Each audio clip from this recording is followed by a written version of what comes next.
Two people were killed in a small plane crash in the Adirondacks this week. The National Transportation Safety Board, the NTSB, has had a team of investigators in Lake Placid this week investigating what caused the small plane to crash as it was trying to make an emergency landing at the Lake Placid Airport. This is cell phone video recorded by neighbors just minutes after the plane crashed just short of the runway.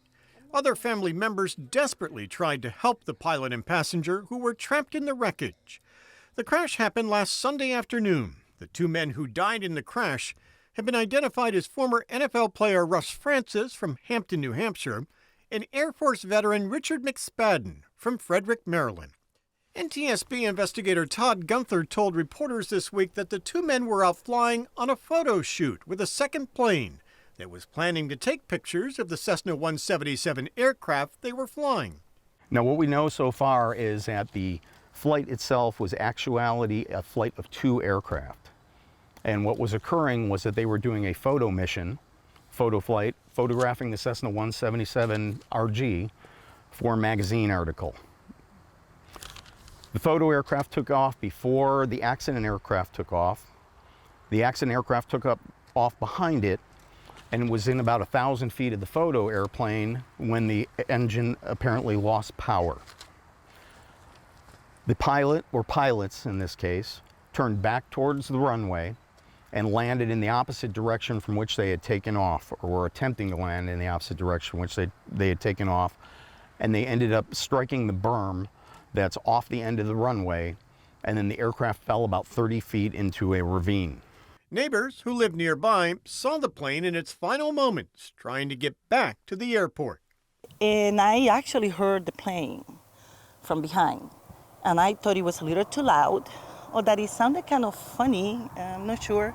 Yvonne Hanks spotted the plane about 150 feet above her in the air. Aside from the plane's low altitude, Hanks says she also thought the aircraft was making unusual noises. That just didn't sound right to me. Maybe I said, well, that's loud. You know, I cannot even imitate. It wasn't startling, just a funny sound. Gunther says his NTSB team would spend the week collecting evidence to try to determine the cause of the crash, including looking over maintenance records of the aircraft and weather conditions. Once we return back to our offices, in approximately 7 to 10 days, we'll produce a preliminary report, and that preliminary report will have the facts, conditions, and circumstances as we know them up to this point. And because it is preliminary, it is subject to change. And then what will happen is, in approximately 18 months, the NTSB will produce a factual report, which will also have analysis and a statement of probable cause that will be issued by the 4 board members that are appointed by the President of the United States. Francis, who was a 3-time Pro Bowl tight end with the New England Patriots, was president of Lake Placid Airways, which runs charter and scenic flights. McSpadden was a senior vice president at the Aircraft Owners and Pilots Association, a nonprofit group dedicated to general aviation. The organization said McSpadden was also a former commander of the U.S. Air Force Thunderbirds.